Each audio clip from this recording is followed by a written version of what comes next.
During this time, past life karmic lessons and memories will arise. And through the space of ether, we connect to memories and belief systems that we did not transform in previous lifetimes. Okay, that we did not find harmony with. There is nothing that we need to push away. See, one thing, the only way you can transform these patterns is when you have no fear of death. You are pushing away of thoughts. You're trying to force them to change them. In the higher realms, it is just being an observer. And when you do come into stillness, this is where we're able to transform these multi-dimensional patterns, which come from previous lifetimes. So the previous lifetime, which operates through the causal body, okay, represents itself in the astral body. And then the astral body will present it here based on your frequency vibration.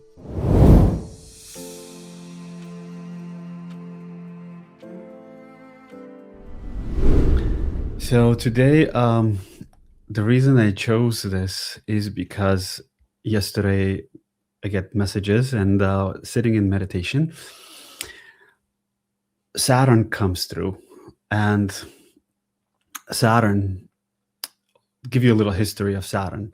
Before the Great Fall, okay, or the Ice Age, we were talking about 30,000 years ago, there were two suns.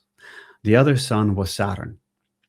Saturn was a powerful energy which allowed us to exist without the past life connections and karmic experiences before the moon was here. So the sun is connected to the male aspect and the moon is connected to the female aspect. But Saturn and all the moons around it, Saturn has 33 moons that are counted. There's over 60 moons actually on Saturn. So if we have one moon here, how many emotions do we go through one moon? Can you imagine how many emotions you would go through Saturn? So Saturn, when a certain alignment takes place, it's a clock. It's a universal clock that affects our electromagnetic field. During this time, because it's a multi-dimensional experience, during this time, past life karmic lessons and memories will arise. And they are usually cycles, depends on the transition of planets. Now, I'm not an astrologer, but what I received was to take a look into the 12th house. Saturn operates at higher chakra systems.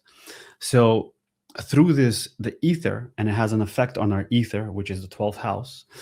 And through the space of ether, we connect to memories and belief systems that we did not transform in previous lifetimes. Okay, that we did not find harmony with. There is nothing that we need to push away. See, one thing, the only way you can transform these patterns is when you have no fear of death. Death is darkness. So we have to find harmony and acceptance, not transformation, but acceptance of those fields. And when we find acceptance of darkness, that is when transformation takes place. Until then, you are pushing away of thoughts. You're trying to force them to change them. In the higher realms, it is just being an observer. And when you do come into stillness, this is where we're able to transform these multi-dimensional patterns, which come from previous lifetimes. So the previous lifetime, which operates through the causal body, okay, represents itself in the astral body. And then the astral body will present it here based on your frequency vibration.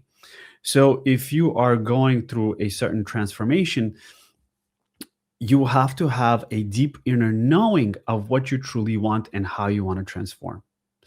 I'm going to give you an example, for instance. What is your name?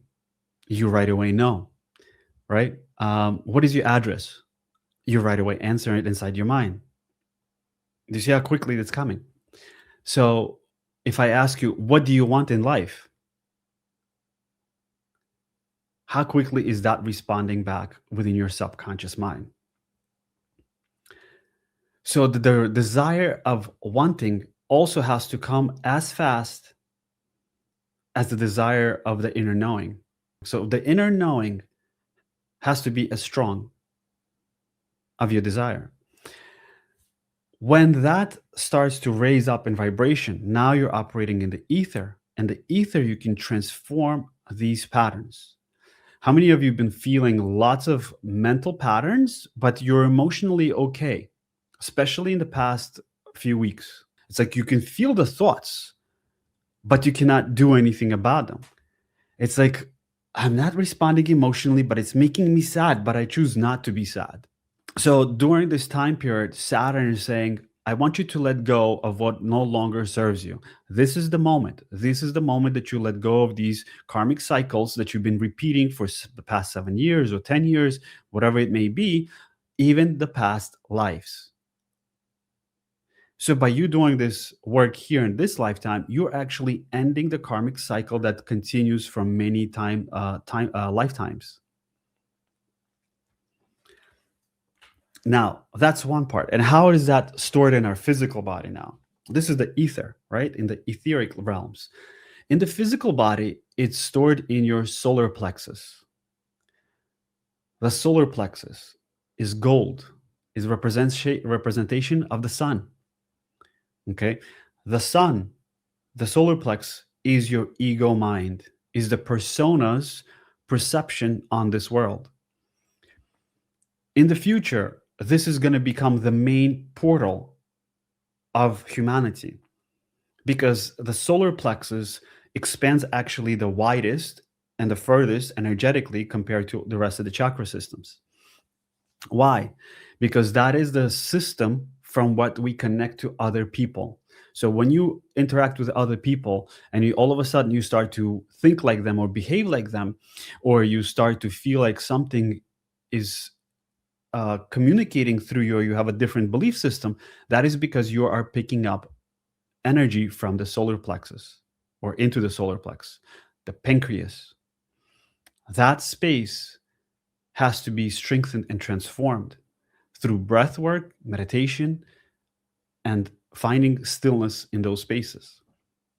The solar plex, Saturn, the throat center, okay, the space of Akash. If we have the second center is the karmic belt of this physical reality, okay? The throat center is the karmic belt of your spiritual reality, of your past and future lifetimes, which are existing at the same time. So once you transition and transform these centers, the upper centers, but the lower centers have to be so strong, so balanced and aligned that they become the pillar for the higher realms to integrate here. And Saturn says, you are not going to integrate this until you transform other dimensions, because Saturn is actually a gateway to other solar systems. So wherever you are existing in other dimensions, Saturn is the gateway keeper. So he brings other dimensions, other realities into this reality and says, oh, you have overcome this. Let's go back now and transform, or let's go into this timeline and transform and heal or transmute, accept of what you have created in another dimension, because your awareness has expanded and you're conscious enough to transform this through lifetimes. This is where it comes into oversoul, and the oversoul work begins. When there's a transition in the planets, okay, the cycle is usually 3 to 5 years or 7. Your guides on each chakra system change as well. So if you have guides for each system right now, there's a guide that when you go through a certain transformation, they're done their work and another one steps in based on your vibration and frequency and the level of consciousness that you are going through transformation. Now, the guides are important to work with and ask them. They are your tools. They are your spiritual tools. They are all waiting for instructions. They're all waiting for you to give them a gentle command of what you are desiring through the higher mind's perspective. So it's important to understand that they are here to serve you, all these deities. Okay. Same thing. We have shadows. That was the other thing that I want to mention as well. Shadows. Shadows are very important. Sometimes these shadows can represent themselves to you as an animal. Have you guys seen pictures where in Kabbalah they show a human face with three animal faces?